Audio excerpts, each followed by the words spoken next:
Então, boa noite, alunos. Vamos dar continuidade aqui ao curso de História e Pensamento Econômico. Essa aula síncrona, tanto para a turma 1 como para a turma 2. E o tema da aula de hoje vai ser o pensamento econômico de John Maynard Keynes. Bom, essa discussão sobre o pensamento de Keynes vai ser dividida em duas partes. Essa primeira parte, né, que é essa aula de hoje, de agora, nós vamos discutir,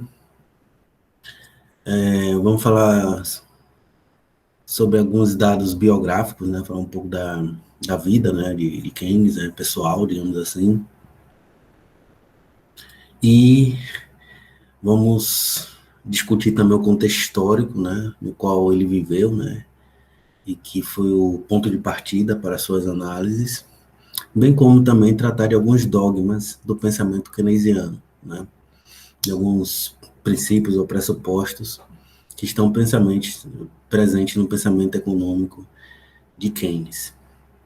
E na segunda parte, que eu vou gravar depois, vou mandar para vocês, antes mesmo da quinta-feira, ou até quinta-feira, vai ser a parte que eu vou discutir a teoria econômica mesmo, propriamente dita, do Keynes, né? A sua discussão sobre, enfim, sobre a dinâmica capitalista, sobre o papel do investimento, da poupança, enfim, né, o princípio da demanda efetiva, entre outras coisas. Bom, então, para começar aqui, eu vou projetar o slide que eu vou mandar para vocês, né, para auxiliar no estudo de vocês.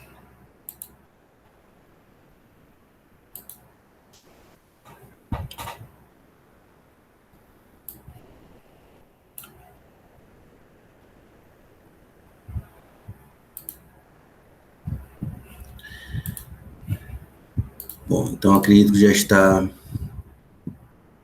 sendo projetado na minha tela para vocês. Então aqui são os slides, né, que eu preparei para essa apresentação. Vai ser uma apresentação simples. Bom, o Keynes ele nasceu no ano de 1883, que curiosamente é o ano da morte de Karl Marx, né? E no ano de 1946, um ano após a Segunda Guerra Mundial, né? Após o término da Segunda Guerra Mundial. Bom, Keynes, eu vou falar aqui de alguns, né? Vou apenas apresentar aqui alguns dados biográficos que vocês podem consultar qualquer livro, enfim, de História do Pensamento Econômico, qualquer manual, ou mesmo, enfim, através de, enfim, textos de biógrafos, né? Somente são dados apenas que são importantes, né? E por outro lado, são interessantes para a gente saber um pouco da vida pessoal do autor, né? Bom, o Keynes ele foi aluno, né, de Alfred Marshall, que é considerado o principal economista neoclássico, né? Ou, melhor dizendo, é o economista que semeou as bases, né, do pensamento neoclássico, as bases epistemológicas e filosóficas do pensamento neoclássico, e também do Piaget, né, que também é um outro economista importante. Então, o Keynes ele foi aluno desses dois grandes economistas, né? O Keynes ele teve uma vida profissional bastante agitada, né? Então, ele tem uma vasta experiência profissional. Então, eu só vou citar aqui alguns trabalhos, né, que ele fez ao longo da vida. Então, ele trabalhou como editor, né, do Jornal Econômico, e também administrou investimentos da Royal Economic Society, que era era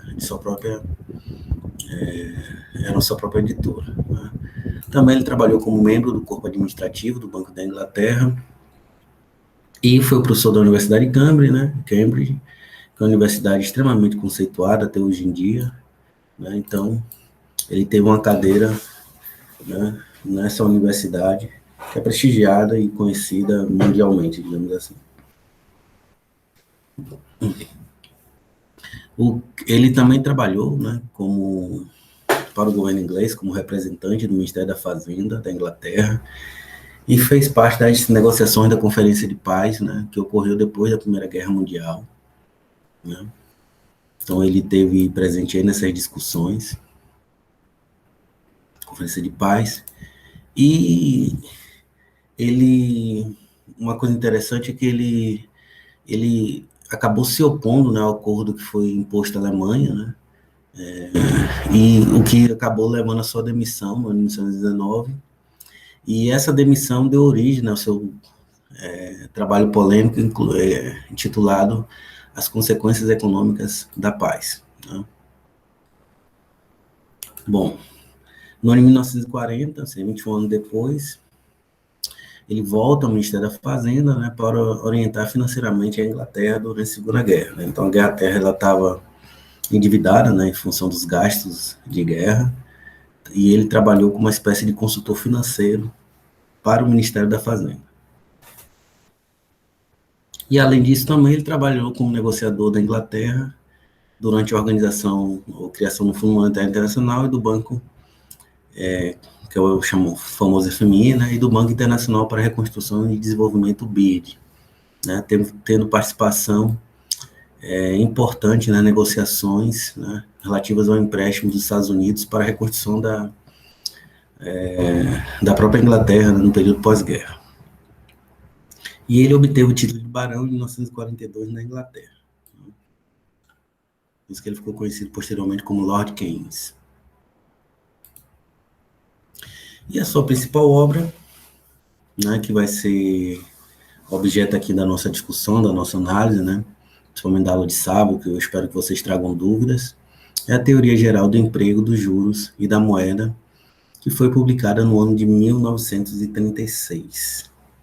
Né? Então, aqui são alguns pontos, né, alguns dados da biografia de Keynes, são facilmente encontráveis em qualquer manual de História do Pensamento Econômico, né? Vocês também podem pegar esses dados, enfim, em artigos ou mesmo em livros, né, escritos por biógrafos de Keynes, né, de Keynes. E se vocês também lerem a Teoria Geral pela edição da Abril Cultural, que é extremamente famosa e muito boa, né, edição traduzida para o português, todos esses dados aqui biográficos vão constar nessa obra, né, nessa editora, a Abril Cultural. Bom, agora vamos para a análise do contexto histórico, que é o que, digamos assim, talvez seja mais interessante, né, para a gente até compreender o conjunto de suas contribuições, né, contribuição de Keynes. Então, Keynes, ele desenvolveu, né, a sua análise do capitalismo, né, ou seja, ele viveu um período extremamente conturbado, tanto do ponto de vista político quanto econômico, né? Então, o Keynes ele viveu num período extremamente crítico, né, na história do capitalismo, ou mesmo na história mundial, né? Então, só para citar aqui alguns exemplos, né, o período em que ele viveu, nós tivemos a eclosão da Primeira Guerra Mundial, né? Primeira Guerra Mundial. Nós poderíamos falar também da Segunda Guerra, né? Porque o Keynes esteve vivo durante todo o período da Segunda Guerra Mundial. Ele morreu um ano após, né, o final da Segunda Guerra. Então, ele vivenciou esse período, né, de duas guerras mundiais, né? E, além disso, o Keynes também foi contemporâneo da crise de 1929, né, marcado por profunda estagnação econômica e desemprego em massa em vários países, né, e particularmente, né, nos Estados Unidos. Esse período também, né, é marcado pela crise do liberalismo econômico, né? Então, todo esse cenário de crise política, crise econômica, de desemprego em massa, né, tudo isso contribuiu para a perda de prestígio do liberalismo econômico, né? Então, o liberalismo econômico ele começa a entrar no período de ostracismo, tanto do ponto de vista político quanto do ponto de vista econômico, a partir desse período. Então, vamos ver isso mais adiante, mas isso é uma consequência inevitável do próprio contexto histórico, né? Então, os liberais, em geral, eles falavam das virtudes do livre mercado, né? No período, falando das virtudes da mão invisível, analisavam o capitalismo com base na ideia da concorrência perfeita, e o que estava ocorrendo no mundo era exatamente o oposto, né? Então, um período de crises, o capitalismo já tinha ingressado na sua fase monopolista, né, com o surgimento das sociedades anônimas, desenvolvimento das grandes empresas, né, um período também de alta concentração de riqueza, né, de poder, de capital.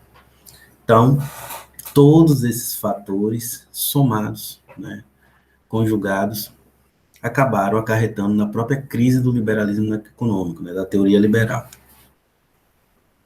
E a ascensão do pensamento econômico de Keynes, né, a sua importância, ela vem exatamente desse fato, né?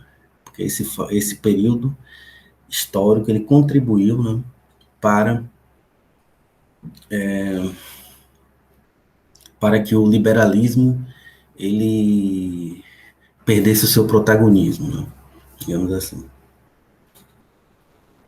E além disso também, né, tem um outro período, um outro acontecimento histórico que também nos ajuda a compreender a ascensão do pensamento keynesiano nesse período, que é a própria Revolução de Outubro. Né? Então você já tinha um fantasma do comunismo, né, rondando não só a Europa, né, nos termos de Marx, mas também todo o mundo. Então, essa própria ascensão do movimento socialista, né, das ideias revolucionárias, né, dos movimentos revolucionários, isso também preocupou Keynes, né, e, enfim, isso também vai se refletir, essa preocupação, né, com a defesa do capitalismo também vai estar refletida nos escritos de Keynes.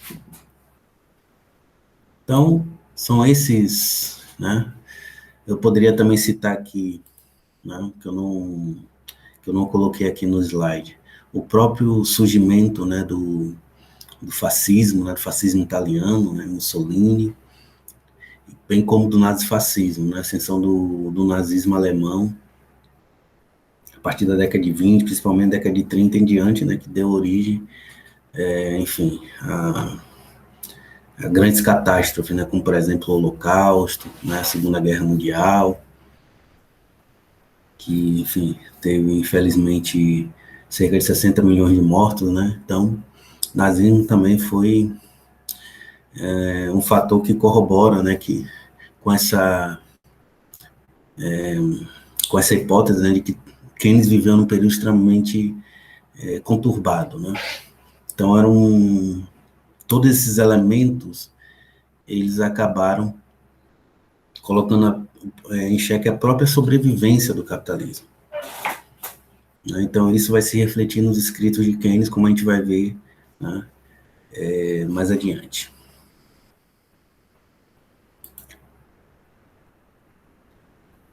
Bom, então, em função desse contexto histórico, né, extremamente conturbado, marcado por duas guerras mundiais, a maior crise, né, econômica do capitalismo, que é a crise de 1929, ascensão do fascismo, Revolução de Outubro, e a própria crise do liberalismo econômico, isso vai se refletir nas ideias de quem? De que forma?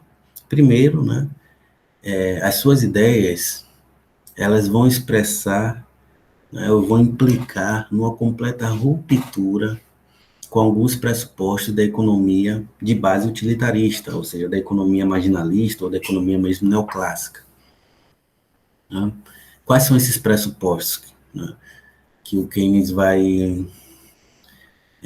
que não vão estar presentes na análise de Keynes? Primeiro, um dos pressupostos, né, da economia utilitarista é a chamada teoria da distribuição, né, baseada na produtividade marginal.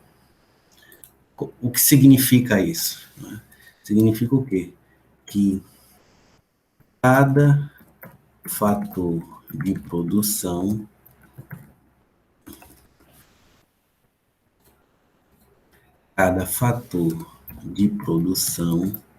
recebe, né, o equivalente à sua contribuição no processo de formação a riqueza. Então, a teoria da distribuição neoclássica, né, baseada na ideia de produtividade marginal, né, a consequência lógica dessa teoria é de que o capitalismo não é um sistema injusto. Por quê? Porque cada fator de produção, terra, capital, trabalho, recebe exatamente o equivalente à sua contribuição no processo de formação da riqueza. Então, se os trabalhadores recebem menos, né, tem uma parte menor da riqueza comparada, por exemplo, aos capitalistas ou aos proprietários de terra, é porque a contribuição desse fator, né, do fator trabalho, né, foi menor em comparação com a contribuição do fator capital ou do fator terra, né, ou mesmo do fator juros, né, se a gente pensar nos banqueiros, etc. Né? Então, essa ideia, essa teoria da distribuição, ela tem como objetivo justificar, né, os rendimentos recebidos principalmente pela classe dominante, né, pelos proprietários de terra, pelos capitalistas, pelos banqueiros. Né? Então, a ideia aí de que não existe uma distribuição injusta, né? O que o capitalismo não é um sistema que gera desigualdades, que gera injustiças, né, sociais. Por quê? Porque cada fator de produção, né, com base nessa teorização, recebe o equivalente à contribuição, né, que ele dá no processo de formação da riqueza, né, ou de formação no processo de produção de bens e serviços. Então, a ideia é que o capitalismo é um sistema justo, né, racional e, ao mesmo tempo, justo. Então, se os trabalhadores quiserem aumentar, né, os salários, eles têm que aumentar a sua produtividade marginal, a sua contribuição líquida na formação da riqueza. Então, a ideia basicamente é essa. Então, isso vai estar presente nessa teoria da distribuição, baseada na produtividade marginal, né, o conceito de produtividade marginal, vai estar presente em diferentes autores, tanto marginalistas quanto neoclássicos. A gente viu isso, por exemplo, em Sênio, né, quando a gente falou que o lucro é consequência da abstinência do capitalista. Né, nós vimos que desde Say, Benta e Sênio, essa ideia já está presente, né, de que não há injustiça, né, na distribuição da riqueza entre, enfim, ou entre os agentes econômicos, ou entre as classes sociais, né, porque cada um recebe exatamente aquilo que o equivalente à própria contribuição no processo de formação da riqueza nacional. O segundo elemento é a ideia da mão invisível, né? Ou seja, a ideia é mostrar aqui, como a gente viu lá na economia, né, dos economistas utilitaristas, Say, Benta, e o Sênio, bem como também no Diego, no Mendes, etc., nós vimos que esses autores, né, mantêm esse pressuposto do Adam Smith da mão invisível. Qual é o objetivo? É mostrar que o capitalismo ele é eficiente na alocação dos recursos e, ao mesmo tempo, é um sistema racional, né, que gera bem-estar para todos. Não? Então, o princípio da mão invisível, nós vimos, né, na discussão sobre Smith, de que a alocação da riqueza, né, feita pelas forças de mercado, né, consegue viabilizar o bem-estar geral da coletividade. E aí um elemento fundamental, né, que viabiliza, né, esse processo de alocação eficiente e racional, né, dos recursos escassos da economia é o conceito de competitividade econômica. Não? O conceito de competitividade econômica. Então, cada um, né, atuando economicamente com base, né, em seu próprio interesse individual, né, o somatório dessas ações baseadas no interesse próprio vai, né, se coadunar com o bem-estar geral da coletividade, onde todos vão sair ganhando, onde todos vão prosperar economicamente, né, gerando crescimento, desenvolvimento, né, geração de novas tecnologias, etc. Né, preços mais baixos para os consumidores, custos de produção menores para as firmas, né, colocando somente aquelas firmas mais eficientes, né, na produção de diferentes setores da atividade econômica, nos diferentes mercados. Então, nós vimos que esse pressuposto da mão invisível, né, e sua eficiência na alocação dos recursos, está presente, né, na economia utilitarista, né. E, por outro lado, a defesa do laissez-faire, que basicamente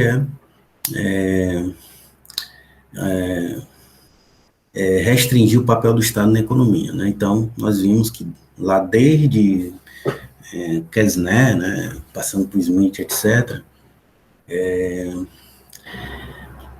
esse conjunto de autores liberais, apesar da diferença entre eles sobre diferentes questões, que todos eles, cada um a seu modo, defende, né, que o papel do Estado deve ser mínimo na economia, né, garantir. O papel do Estado basicamente é defender a propriedade privada, né, e garantir os contratos, né, e gerar estabilidade, né, social para que os negócios, né, as empresas possam, enfim, competir, né, em condições estáveis, né, para que o comércio possa fluir normalmente, sem grandes perturbações, né, garantir a segurança, a lei, a ordem, basicamente essa é a função do Estado, né. Então, esse elemento também está presente, né, dentro da economia utilitarista, né.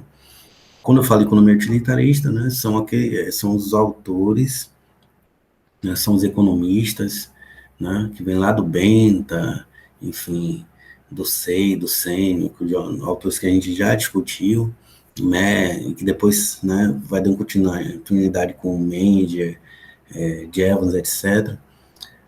Todos esses autores, né, basearam toda a sua análise com base naquela filosofia utilitarista, ou seja, a ideia de que toda ação humana ela se baseia na tentativa, né, de maximizar, né, todo comportamento humano, melhor dizendo, ele tem como elemento central, né, a busca pela maximização da utilidade, ou seja, do grau de satisfação individual e a minimização dos custos. Esse que é o princípio utilitarista. Então, toda ação humana, todo comportamento humano, né, se baseia exatamente nessa busca de maximização da utilidade, de satisfação pessoal, né, e de, obviamente, minimização das dores, do sofrimento, dos custos, né, ou seja, minimização da desutilidade, né. Então, a própria produção de riquezas nada mais é do que a produção de utilidades, né, já que o consumo satisfaz nossas utilidades, em geral, né. Então, esses três princípios, né, eles foram refutados, né, na análise keynesiana, na análise do nosso autor de hoje, que é o John Maynard Keynes, né? E talvez o elemento central, né, dessa ruptura, né, com toda a economia clássica, né, é a crítica que o Keynes faz à lei de Say, né, que era o fundamento, né, de toda a reflexão dos autores marginalistas, dos autores utilitaristas, né, enfim. Então, para Keynes, né, o capitalismo é um sistema essencialmente instável, né? Por que ele chegou a essa conclusão? Porque ele refutou, melhor dizendo, desculpem, a lei de Say. Então, para Say, toda oferta cria sua própria procura. Então, em função dessa lei, né, todo teórico que aceita, né, as consequências dessa lei, os fundamentos dessa lei, acaba chegando à conclusão de que o capitalismo é um sistema harmônico, que não gera crises, que não gera instabilidades. Ora, o Keynes, por sua vez, né, quando ele começa seus estudos econômicos, ele chega à conclusão, né, de que essa lei ela não é válida, né, nas condições do capitalismo que ele vivenciou. Por quê? Nós estamos falando de um período de crises, né, período de não só crise política, mas também de estagnação econômica e desemprego em massa em vários países, né? Então, o Keynes ele vai refutar a lei de Say, né? Então, até coloco aqui que essa crítica que ele vai fazer, né, à lei de seis, a toda essa tradição liberal, era reflexo da própria piora, né, do quadro econômico internacional. Então, por exemplo, o capitalismo, né, a partir da segunda metade do século XIX, ele já adentra no período de grande estabilidade. Então, se a gente pega aqui o livro do Hunt, por exemplo, né, ele argumenta que nos Estados Unidos, né, os Estados Unidos vivenciou várias crises a partir da segunda metade do século XIX. Então, é um cenário completamente distinto daquele século XVIII lá, do Smith, né, do Ricardo. Agora você tem crises sucessivas e diferentes, né, em diferentes economias. Então, só para pegar aqui duas economias importantes, a economia norte-americana, né, você tem crise nos anos de 1854, 57, 1873, 1884 e 1893.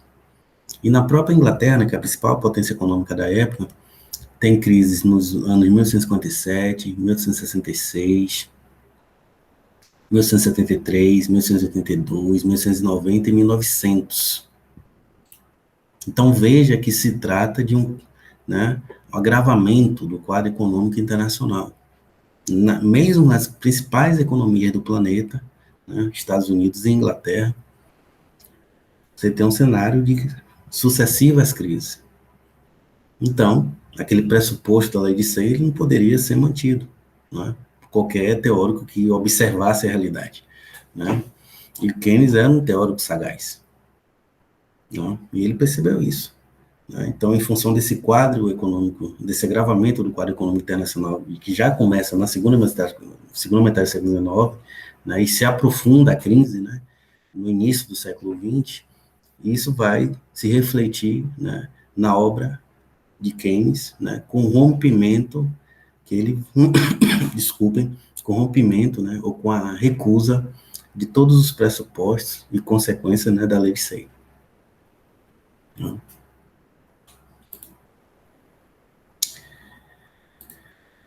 E, né, talvez o elemento mais importante que levou à recusa da lei de Say foi a Grande Depressão de 1929. Né? Grande Depressão de 1929. Então, só para ter uma ideia, né, da dimensão, nos Estados Unidos, por exemplo, o dia 24 de outubro de 1929, né, ficou conhecido como a Quinta-feira Negra. Nesse período houve a derrubada, né, no valor da cotação dos títulos das ações na Bolsa de Valores norte-americana. Só para vocês terem uma ideia da dimensão da crise. Entre os anos de 1929 e 1932, como vocês estão vendo aí, houve falência de mais de 85 mil empresas e suspensão das operações de 5 mil bancos nos Estados Unidos. Imagine, só para vocês terem ideia, né, da dimensão dessa crise. E o desemprego, né, atingiu a marca de 12 milhões de pessoas. Né, e 25% da população norte-americana não tinha meios de se sustentar, né, não tinha meio de sustento. Né, e o produto industrial, nesse período, caiu cerca de 50%, ou seja, você tem paralisação, né, quase metade da produção na indústria.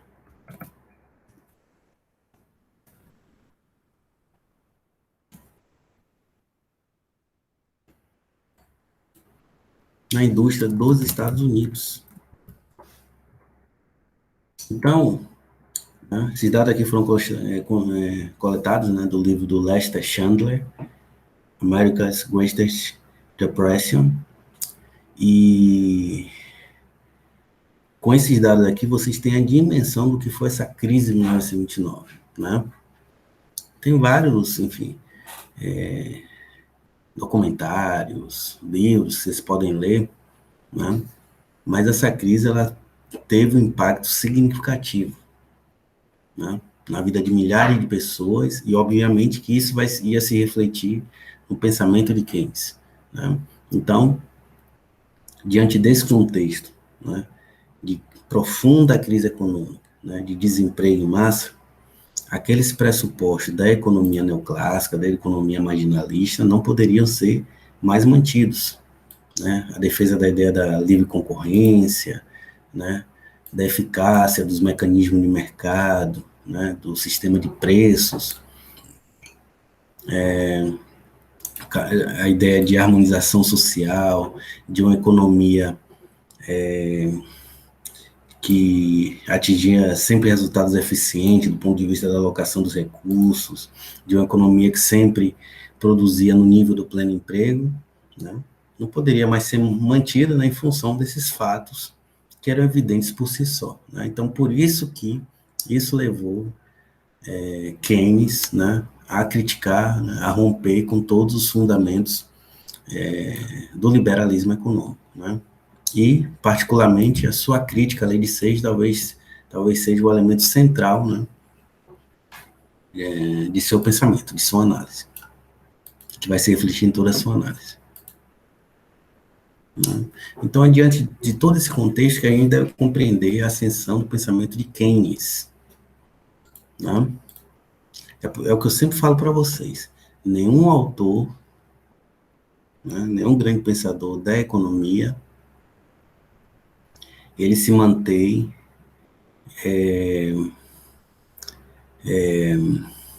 isento, né?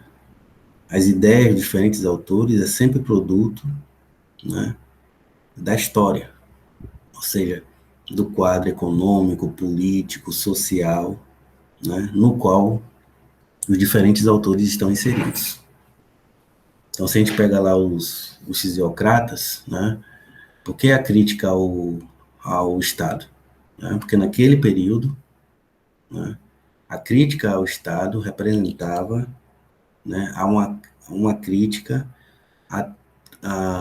enfim, ao Estado absolutista, né, e às instituições feudais, né, e as instituições feudais. Ali era um período de transição de uma forma de sociedade, que era a sociedade feudal, para a sociedade capitalista, né? E a crítica ao Estado naquele período, né, a defesa do Estado mínimo, é o reflexo, né, da crítica que se fazia aos remanescentes da sociedade feudal. O principal remanescente era o Estado absolutista. Então, ali é um contexto histórico completamente distinto, né? Século XVIII, na segunda metade do século XVIII, né? O apogeu ali da fisiocracia foi em 1756 a 776, né? Até a publicação da Riqueza das Nações. Aí você tem, a partir desse período, né, desse ano, 1776, né, a hegemonia da economia clássica, né, da economia liberal, né, do liberalismo econômico clássico. Aqui não, certo? Nós estamos num período completamente distinto. Não é mais um período de transição do feudalismo para o capitalismo. Já temos o capitalismo completamente consolidado enquanto modo de produção, o capitalismo que já tinha ingressado na sua fase monopolista, certo? E no qual os resultados econômicos já não favoreciam grande parte da população mundial, né? O reflexo disso é o que? O desemprego, né? O baixo crescimento, a estagnação, as crises.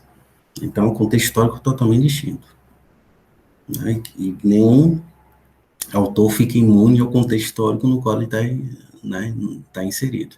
E, para além disso, né, para além da questão das crises econômicas, é um período também conturbado do ponto de vista político. Nazismo, né, Primeira e Segunda Guerra Mundial, fascismo italiano, né, a Revolução de Outubro, 1917, né, que a gente tinha grande preocupação com a ascensão do movimento socialista, né, que nunca foi um defensor do socialismo, mas sempre foi um defensor do capitalismo.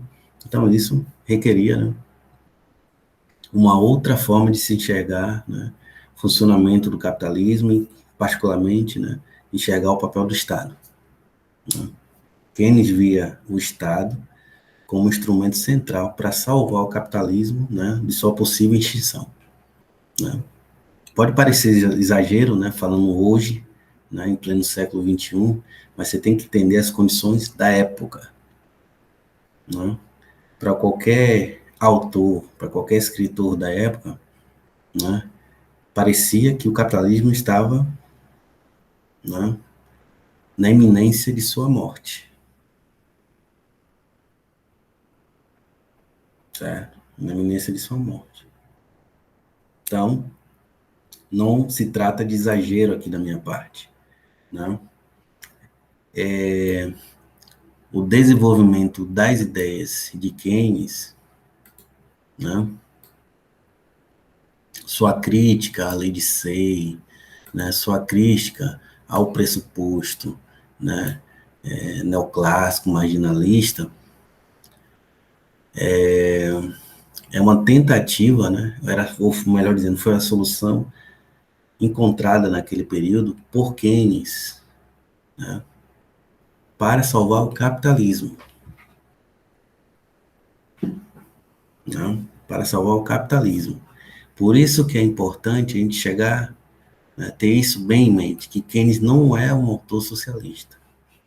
Seu grande objetivo sempre foi preservar o sistema capitalista, né, de sua possível extinção. Né?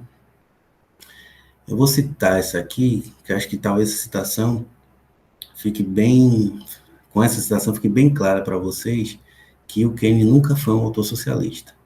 Então, nesse artigo aqui, né, Laissez-faire e Comunismo, ele diz o seguinte: não acredito que há de qualquer progresso econômico para o qual a revolução seja instrumento necessário. Por outro lado, só temos a perder com métodos de mudança violentos. Nas condições industriais do Ocidente, a tática da Revolução Vermelha mergulharia toda a população no mar de pobreza e morte. Né? Então, não tem como a gente confundir o pensamento de Keynes com o pensamento de Marx. Por que eu estou chamando a atenção para isso? Que isso está muito em voga hoje em dia. Mas se você ler o conjunto dos escritos de Keynes, ele nunca elogiou o pensamento de Marx. Muito pelo contrário, fazia críticas ácidas. Né? E ele era um antagonista do socialismo. Completo antagonista. Né? Toda a defesa que ele faz, né? Toda a análise dele, né? E particularmente, né?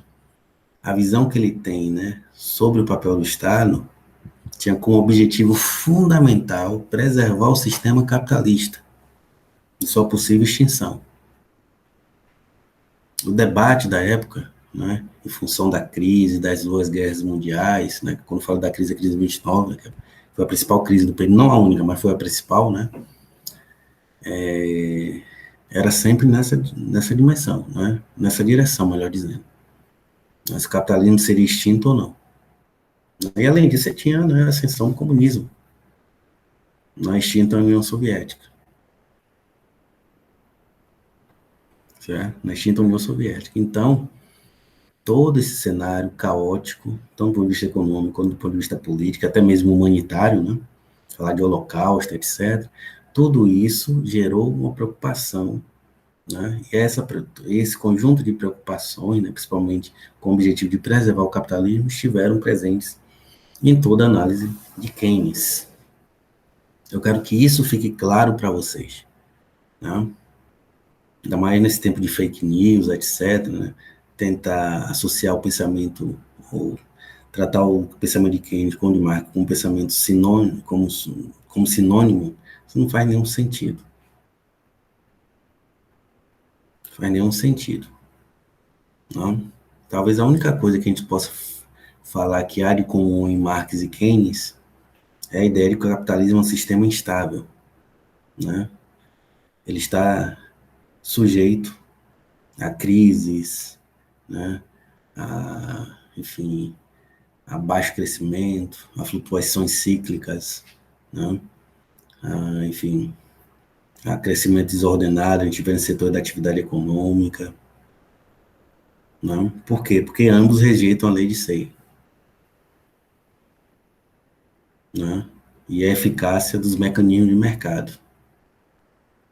Mas a analogia, né, o sinônimo para por aí, certo? Tanto os fundamentos teóricos como filosóficos, epistemológicos, completamente distintos. Em que pese que muitas das conclusões até são parecidas, né, em alguns aspectos. A ideia da estabilidade, que a capitalismo é sujeita a flutuações, etc.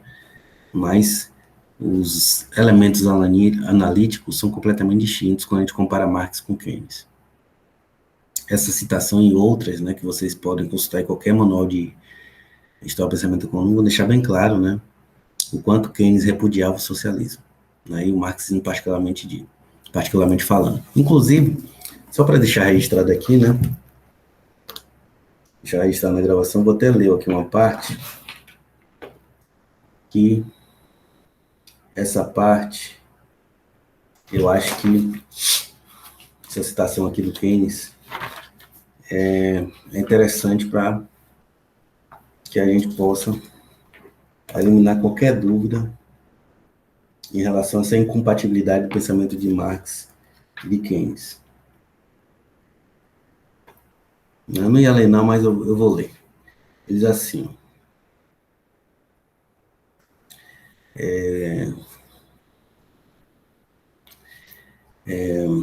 o socialismo marxista sempre será um prodígio para os historiadores opiniosos. Como pode uma doutrina tão ilógica e tão obscura ter exercido uma influência tão poderosa e duradoura sobre a mente dos homens e, através deles, sobre os acontecimentos da história? Né? Então, depois você ouve com atenção na gravação, né, essa citação, mas ele fala que a teoria, né, o socialismo, né, de Marx é uma doutrina ilógica e obscura. Então, não faz nenhum sentido, né, tentar aproximar a visão de Keynes com a visão de Marx, ou considerar o Keynes como uma espécie de socialista. Não faz nenhum sentido, né? Principalmente se a gente leva em consideração os escritos de Keynes, né, e o seu próprio objetivo, né, enquanto grande teórico da economia, né? Talvez o principal economista do século XX, junto com Schumpeter, né, e um dos maiores, né, teóricos da economia, né, e o fundador, né, o que construiu, né, a base da macroeconomia moderna, digamos assim, né, e também o autor que criou os fundamentos, ou estabeleceu os fundamentos teóricos, né, para a criação do sistema de contabilidade nacional, etc., etc., que a gente utiliza bastante nas análises, né? Fazer análises sobre a estratégia de desenvolvimento de um país, enfim, sobre o desenvolvimento econômico de diferentes países, também para fazer comparações internacionais entre os países, né? Então, isso se utiliza do sistema de contabilidade nacional, e esse sistema é construído com base no pensamento de Keynes, né? Então, isso por si só já mostra a importância desse grande autor da economia, né? Bom, mas eu queria chamar a atenção para essa confusão que normalmente é feita, né, principalmente nesse tempo mais recente, né, tentando associar o pensamento de Marx ao pensamento de Keynes. Né? São autores completamente distintos, né, têm visões distintas, né, um é um crítico ferrenho do capitalismo, defensor da revolução, etc., que é o Marx, né, e o outro é um autor que né, estava apenas preocupado com a preservação do capitalismo em função do contexto histórico em que ele viveu, né? É facilmente compreensível, né? A gente entender, né, o porquê que ele tinha toda essa preocupação em preservar o capitalismo, né? Então, o pensamento de Keynes, né, ele surge no momento em que o capitalismo não podia mais contar, né, com o mito do livre mercado, etc., né? Já que, enfim, tinha produzido resultados desastrosos, né, nesse início do século XX. Então, Keynes ele ofereceu, né, tanto o arsenal analítico, né, bem como os instrumentos de política econômica, para que os países, né, em geral, pudessem enfrentar os seus problemas econômicos, a estagnação econômica, o desemprego. Né? Então, Keynes ele vai oferecer uma análise do capitalismo, de como o capitalismo funciona, né? Mas para além dessa questão teórica, né, ele também vai fornecer os elementos indispensáveis para o planejamento econômico, né, para a atuação dos governos no sentido de combater, né, os males provocados pelo desenvolvimento capitalista. Baixo crescimento, desemprego, enfim, alta concentração de renda, desigualdade social, entre outras, né, entre outras mazelas criadas pelo capitalismo. Então, quem está preocupado em compreender teoricamente e, principalmente, né, fornecer o instrumental para uma intervenção capaz de, né, com base no apoio, com base no papel do Estado, capaz de preservar o capitalismo da sua extinção. Né? Se a gente olha a questão né, de forma retrospectiva, né? Principalmente em função do cenário histórico, né, no qual ele estava inserido. Bom, então, basicamente é isso, né, que a gente tem que falar sobre Keynes, né, sobre o contexto histórico no qual ele está inserido, um contexto totalmente complexo, turbulento, e que, enfim, né, isso por si só já ajuda a explicar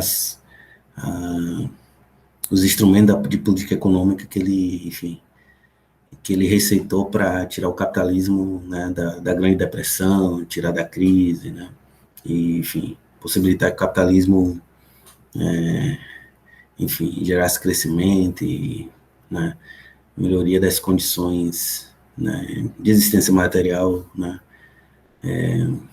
da maior parte das pessoas, né.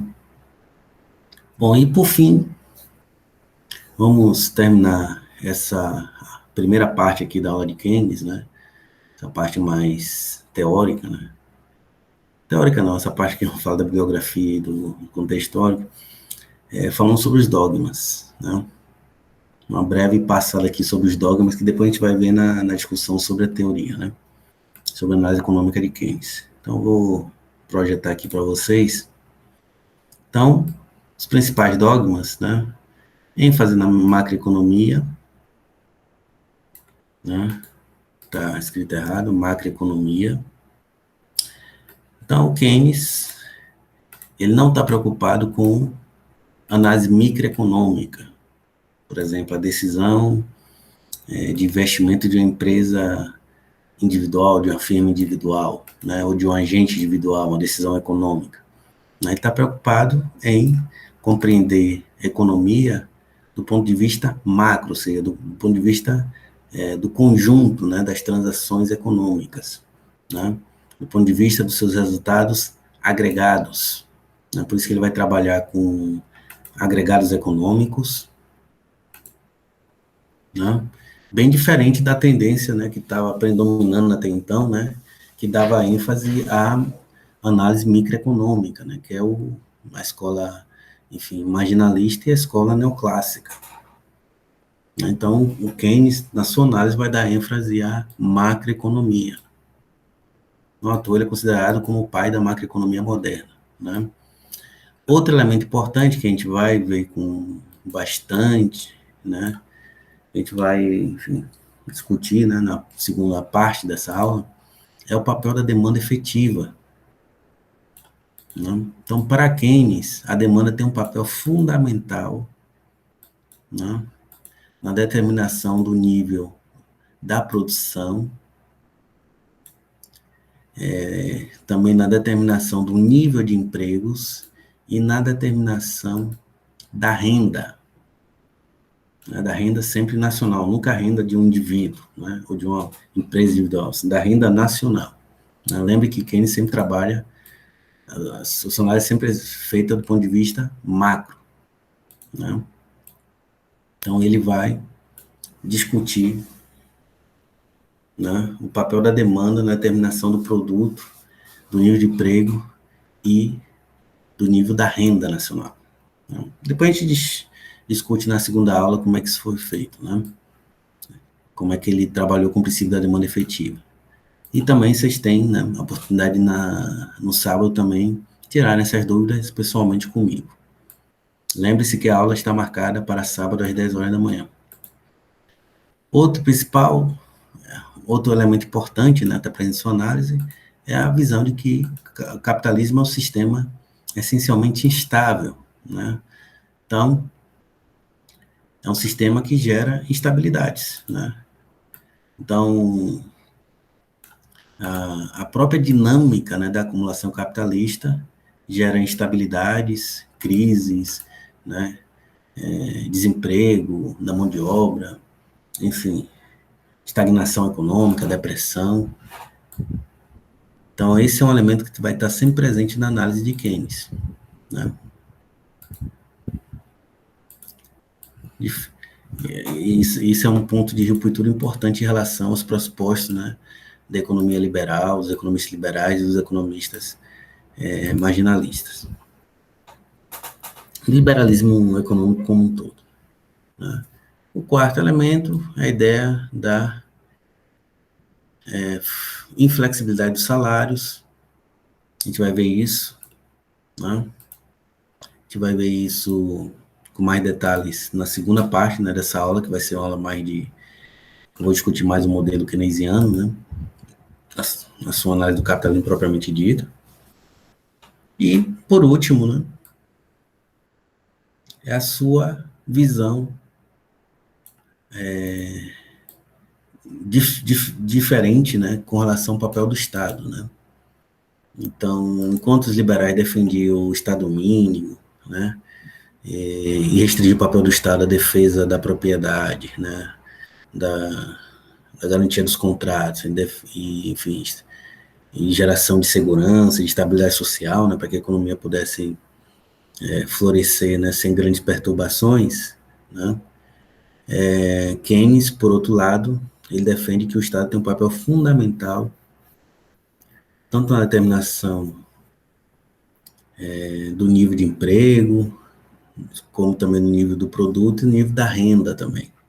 Então, essa visão do Estado como um ente ativo, né, na geração de resultados econômicos positivos, levou a ele ao nosso autor, ao Keynes, a defender a adoção de políticas monetárias e fiscais ativas, né, sempre com o objetivo de, enfim, gerar crescimento, gerar desenvolvimento econômico. Mas isso a gente vai ver a partir da próxima aula, né? Como é que era feita essa defesa das políticas monetárias e fiscais ativas. O que vocês têm que saber a essa altura aqui da minha exposição é que, para Keynes, o Estado tem um papel fundamental, né, para na geração de desenvolvimento, né, na geração de emprego, na geração de renda, né, e no crescimento econômico. Então, o Estado não ele não tem um papel secundário, ele tem um papel fundamental, né? Então, é o Estado que vai ter, digamos assim, essa função de solucionar, né, as crises do capitalismo, né? Sem o Estado, o capitalismo ele não pode se desenvolver de forma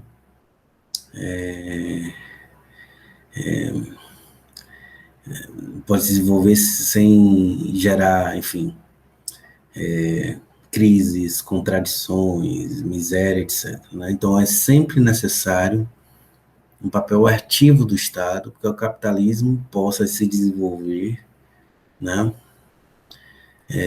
de forma a gerar crescimento, né, e combater os problemas sociais, como desemprego, enfim, né, gerar mais empregos para as pessoas, mais renda, enfim.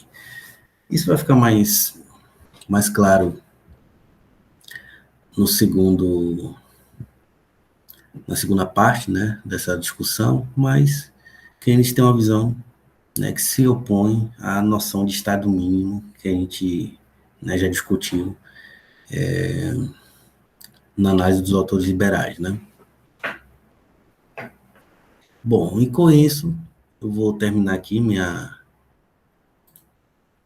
primeira parte aqui da discussão, né, do pensamento de Keynes, certo? Se vocês tiverem alguma dúvida, né, tragam essas dúvidas anotadas no caderno, né, para a gente discutir no sábado, ok? E nessa quarta-feira eu vou mandar a segunda parte, que eu vou discutir a teoria econômica propriamente dita. Então, boa noite a todos, né, e bons estudos.